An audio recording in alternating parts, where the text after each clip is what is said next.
Profound political disunity. This was a key feature of the Roman Empire in its final slide to collapse.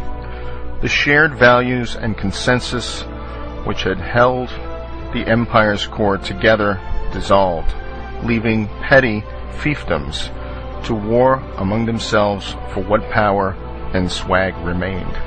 Today we have several types of political disunity.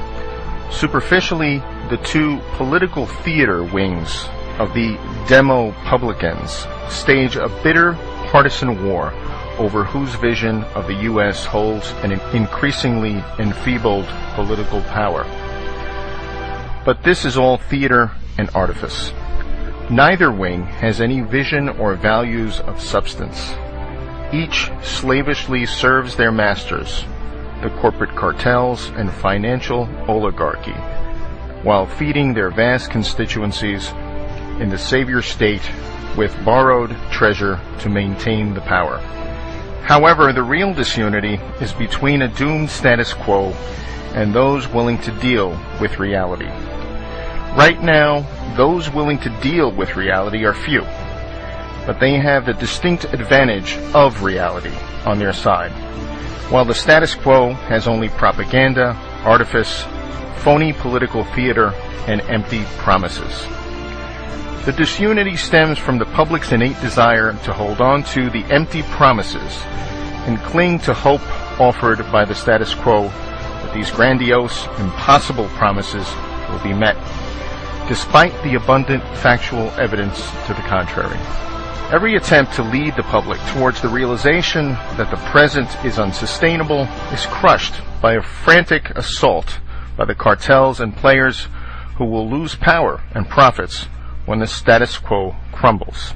Promises always sound better than reality until a crisis punctures the promises. But the anger generated by this deflation of too good to be true promises threatens both rationality and stability. And what of the leadership? The weakness of what passes for leadership today is not just a matter of bad luck, but of the corruption of politics to the point that it only attracts sycophants, moral midgets, and sociopaths. It's easy to blame those attracted to the game for this, but the real cause is the American people, who reject honesty in favor of artifice and promises. The American public is childlike, self-centered, myopic, ill-informed, and ultimately uncaring about anything but getting what's theirs. Thus, anyone who promises that their share of the swag will remain untouched wins, and anyone who suggests the swag is unsustainable is rejected. To the degree a nation gets the leadership it demands, then the U.S. is in trouble. We are now a nation of spoiled teens who get to elect their parents.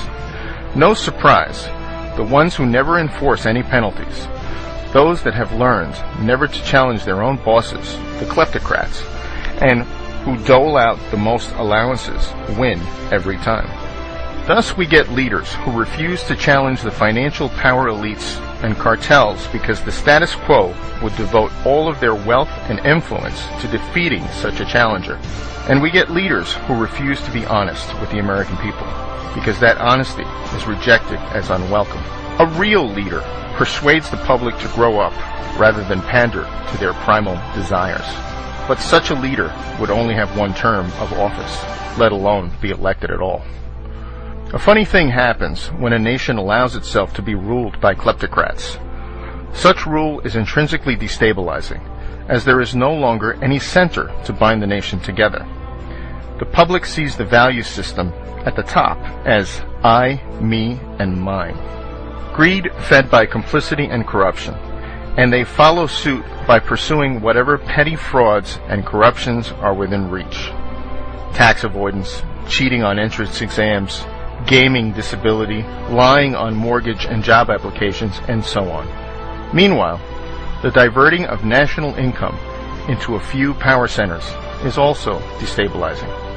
Central planning and market manipulation, as in the formation of bubbles, make things intrinsically unstable, as price can no longer be discovered by unfettered markets. As a result, imbalances grow until some seemingly tiny incident or disruption triggers a cascading collapse. The power elites can't bear to part with any of their power or wealth, so their resistance guarantees systemic collapse. The political leadership cannot challenge the power elite's grip on the nation's throat because the entire status quo has been co-opted or sold out and is now wedded to the oligarchy as their guarantor of financial security. What this leads to is a status quo committed to a sinking ship. The very imbalances created by a financial elite and the enabling central planning doom the system. But since everyone within the status quo depends on it for their own slice of wealth and power, then no one dares speak up in favor of reality. Complicity is the order of the day, but complicity can't stop the ship from sinking. Although it is unpopular to say so, some aspects of our morality in the U.S. have been corrupted as well by a societal desire for wealth and a focus on acquiring it above all things, and by a desire for political power masquerading as morality. Complicity and dependence erode the soul. Political and financial fixes alone can't fix the rot. In a fundamentally corrupt, complicit society, rules and laws are routinely evaded, bypassed, undermined, or simply ignored. Making more rules fixes nothing if the rules are merely for show or only for the bottom 99% of us. The status quo and the public both refuse to deal with the reality and instead cling to the Titanic, demanding magical solutions that will keep the doomed ship from sinking. There is no such magic, of course, and so the ship will go down, and disorder will reign.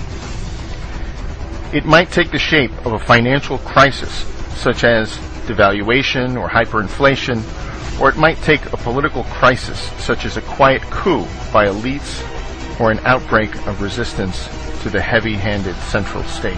At the outer boundaries of such disorder, then the nation could split apart or into permutations of civil war. The salient feature of instability is its unpredictability. The longer the nation waits to deal with unwelcome realities, the greater the eventual destabilization. What happens as a result of that inevitable destabilization will ultimately be up to us.